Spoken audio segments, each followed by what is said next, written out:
kagaya po nito, naka-mirror mode po siya. Yan po. Kung makikita nyo po, yung display po natin, naka-mirror po siya. Nandito po yung first letters ng words natin. Okay. So, paano po ba masusolusyonan yung problema yan? Ganito lang po yan. So, kung makikita nyo po, ito po yung deflection yoke.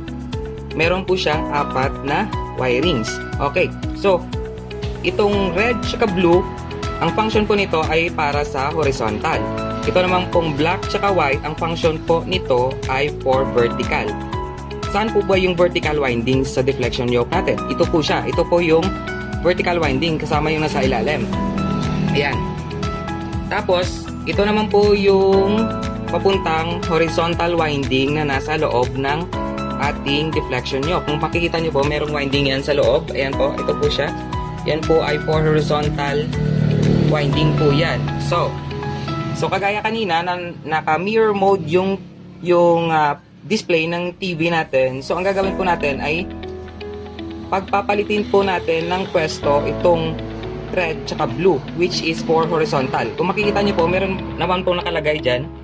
V po yan for verticals, tsaka H for horizontal. Yan po. So, ang gagawin lang po natin, pagbabalik lang po natin ng pwesto yung dalawang horizontal. Okay. Try po natin.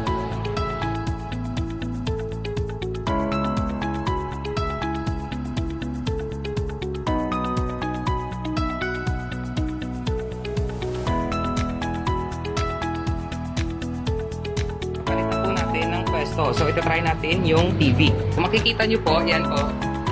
Okay na po yung na-address na po natin yung problema na naka-mirror mode. Yung first letters na po natin, nandito na po siya. Yan po. Yan. Kung makikita po natin dito, yan po, pinagpalit lang po yung horizontal, tsaka yung horizontal, yung red, tsaka yung blue.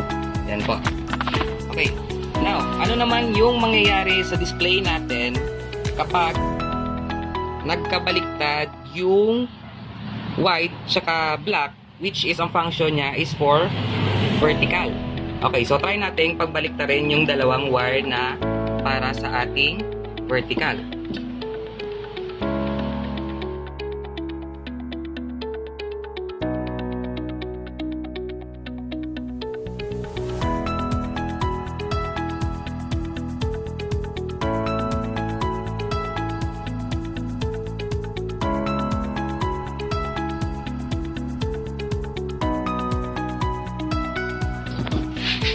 Okay? Pagbaliktad na po natin yung vertical wiring. So, ano po yung mangyayari sa picture natin?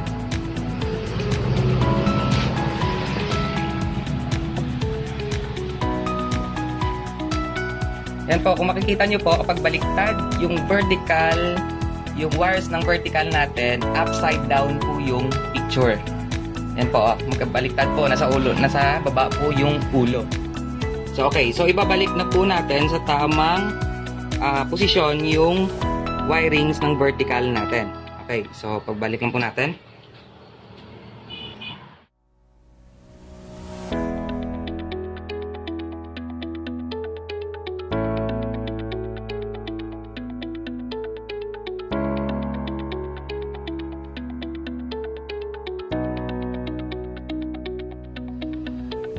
Okay. So ngayon, nasa tamang pwesto na po lahat ng wirings natin ng yoke. So, itetest natin kung ano yung makikita nating display.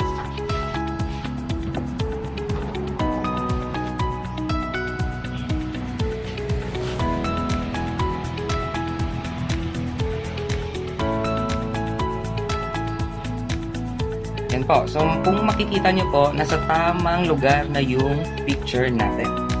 Okay, try natin yung menu. Yan po, nasa tamang lugar na po siya. Ano po ba yung dapat na pinakatandaan nung nag-i-install ng universal board sa TV niya? Okay, ganito lang yan. Hindi po lahat na red tsaka blue horizontal. Hindi po lahat ng brand sumusunod sa color coding ng yoke. Okay, tapos yung wirings ng horizontal, ito po siya. Yung wirings ng horizontal, hindi po yan pwedeng mapunta dito sa wiring ng vertical. Okay lang po magkabaliktad itong blue tsaka red, which is ang function is horizontal, pero hindi siya pwedeng mapunta dito sa vertical kasi sisirain po niya yung vertical amp natin. Okay, saan po ba yung vertical amp natin? Yung vertical amp natin, ito po siya. Ito po yung IC, yung 78040. Yan pong vertical amp natin. Ito naman po yung ating horizontal transistor. Kapag hindi po nag-match yung horizontal display natin o yung tinatawag nating horizontal size, ang gagawin lang po ay ilipat lang po itong red dito po sa slots na to. Yan po, yung slots na yan, dyan po ilipat yung ito po, yung kulay red. Yan. Hanapin nyo lang po dyan hanggang mag-match yung horizontal size sa screen ninyo. Okay, sana po makatulong yung video at marami pong salamat.